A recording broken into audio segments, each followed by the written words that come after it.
দেখুন, যারা বাংলাদেশ থেকে বিভিন্ন দেশে লোক পাঠায়, কথাগুলো একটু মন দিয়ে শুনবেন। আপনারা যারা মালয়েশিয়াতে আসতে চাচ্ছেন কিংবা অন্য অন্য কান্ট্রিতে যেতে চাচ্ছেন, আপনাদের কিন্তু এই কথাগুলো কাজে লাগবে। কথাগুলো একটু মন দিয়ে শুনবেন। যারা বাংলাদেশ থেকে বিভিন্ন কান্ট্রিতে লোক পাঠায়, তারা আপনাকে ওই দেশে না পাঠাইতে পারলেও তারা আপনাকে নিয়ে ব্যবসা করবে। কিভাবে ব্যবসা করবে? কথাগুলো শোনেন। আপনারা জানেন যে মালয়েশিয়ার ভিসা কিছুদিনের ভিতরে কিন্তু চালু হতে যাচ্ছে। বাংলাদেশের পক্ষ থেকে যেভাবে বলতেছে, ঠিক মালয়েশিয়ার পক্ষ থেকে ওইভাবে বলতেছে কিছুদিনের ভিতরে ভিসা চালু হবে। এখন আমাকে গতকালকে একজন ভাই আমার মেসেঞ্জারের ভিতরে এসে বলতেছে, ভাই দেখেন মালয়েশিয়াতে নাকি আগামীতে লোক নেবে। এই কথাগুলো বলে আমাদের একজন আত্মীয় আছে, সে বিভিন্ন দেশে কিন্তু লোক পাঠায়। সে বলতেছে মালয়েশিয়াতে আগামীতে লোক নেবে, যদি লোক নেয় তাহলে দেখা গেছে কি আপনাদেরকে আমরা আগে ফাটামো, এখন আপনারা 50,000 টাকা করে জমা দেন। এই কথাগুলো বলে তার কাছ থেকে, যে আমার সাথে কথা বলছে তার কাছ থেকে এবং কি তার আত্মীয় স্বজনের কাছ থেকে এভাবে 50,000 টাকা করে নিছে। মানে 6 জনের কাছে 50,000 টাকা করে নিছে। এবং কি এটাও বলছে যে যদি আমি মালয়েশিয়াতে তোমাদেরকে না নিতে পারি তাহলে 6 মাস পরে তোমাদের টাকা ফেরত দিয়ে দেবো। সেই নাকি এই ধরনের একটা চুক্তিও করছে, অর্থাৎ সে কাগজও কিন্তু লিখে দিয়েছে 6 মাস পরে টাকা দিয়ে দেবে যদি মালয়েশিয়াতে সে না আনতে পারে। দেখেন ভাই, আমি আপনাদেরকে বলতেছি এবং কি ওই লোকটাকেও বলছি, সেই যে এই যে আপনাকে বলছে যে আপনাকে 6 মাসের ভিতরে যদি মালয়েশিয়াতে না আনতে পারে তাহলে 6 মাস পর আপনার 50,000 টাকা করে আপনাকে ফেরত দেবে। মানে আপনার কাছ থেকে যে 50,000 টাকা নিছে সে 50,000 টাকা 6 মাস পর আপনাকে ফেরত দেবে।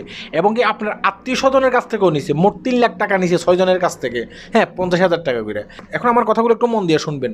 সেই যে এই যে টাকাটা নিয়ে সে কি করছে, সে কি এই টাকাটা নিয়ে মালয়েশিয়াতে পাঠিয়ে দিয়েছে? না, যেহেতু মালয়েশিয়ার ভিসা চালুও হয়নি তাহলে সে এই টাকাটা কি করছে, সে এই টাকাটা তার ব্যাংকে রাখছে।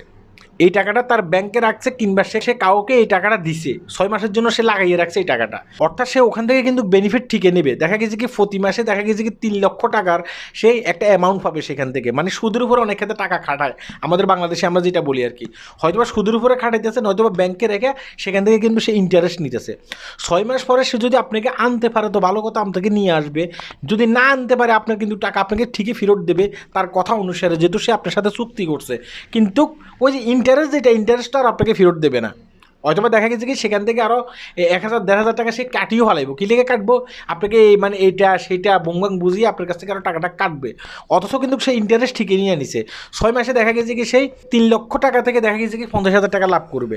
অর্থাৎ দালালদের কিন্তু মেন সালাকিটা হচ্ছে এইখানে। আমি আপনাদেরকে বলতেছি যে ভাই দেখেন, মালয়েশিয়ার ভিসা চালু হবে বলতেছে, মালয়েশিয়াও বলতেছে, বাংলাদেশও বলতেছে মালয়েশিয়ার ভিসা চালু হবে। যখনই মালয়েশিয়ার পক্ষ থেকে আপনি সবুজ সংকেতটা পাবেন, সেটা কিন্তু আমাদের মাঝেও পাবেন এবং কি মালয়েশিয়ার বিভিন্ন পত্রপত্রিকাতেও পাবেন এবং কি আমাদের বাংলাদেশের বিভিন্ন পত্রপত্রিকাতেও আপনি পাবেন।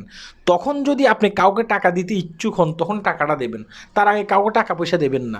কেন টাকা পয়সা দেবেন না? সে কিন্তু ওই টাকাটা নিয়ে তার ব্যাংকে রাখবে কিংবা সুদের উপরে দেবে, অর্থাৎ সে সেখান থেকে ইন্টারেস্ট নেবে, আপনি কিন্তু কোনো লাভবান হতে পারবেন না। অর্থাৎ অ্যাডভান্স টাকা দেওয়া বন্ধ করেন। শুধুমাত্র একটা ব্যক্তি যে আমাকে মেসেঞ্জারের মাধ্যমে জানাইছে তাদের কাছ থেকে 50,000 টাকা করে নিছে, বিষয়টা কিন্তু তা না।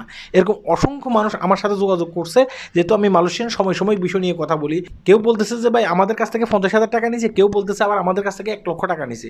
তারা কি এই টাকাটা এখনও মালয়েশিয়াতে ফাটাইছে? মানে এই টাকাটা দিয়ে তারা কি ভিসা কিনছে? তারা এখনও ভিসা কিনে নেই। যেহেতু মালয়েশিয়ার ভিসা চালু হয়নি তাহলে এই টাকাগুলো তারা কি করছে? তারা এইসব টাকাগুলো দিয়ে ব্যবসা করে। অর্থাৎ সে আপনাকে মালয়েশিয়াতে আনতে পারলেও তার লাভ, না আনতে পারলেও তার লাভ। আশা করি আমার কথাগুলো বুঝতে পারছেন, তাই না? গোপনীয় একটা বিষয় কিন্তু বলে দিছি, এটা কিন্তু গোপনীয় একটা টিপস। এই ভিডিওটি সবাই শেয়ার করবেন এবং কি অ্যাডভান্স কোনো টাকা পয়সা দেবেন না। কথাকে মন দিয়ে শুনবেন, অ্যাডভান্স কোনো টাকা পয়সা দেবেন না। আল্লাহ হাফেজ।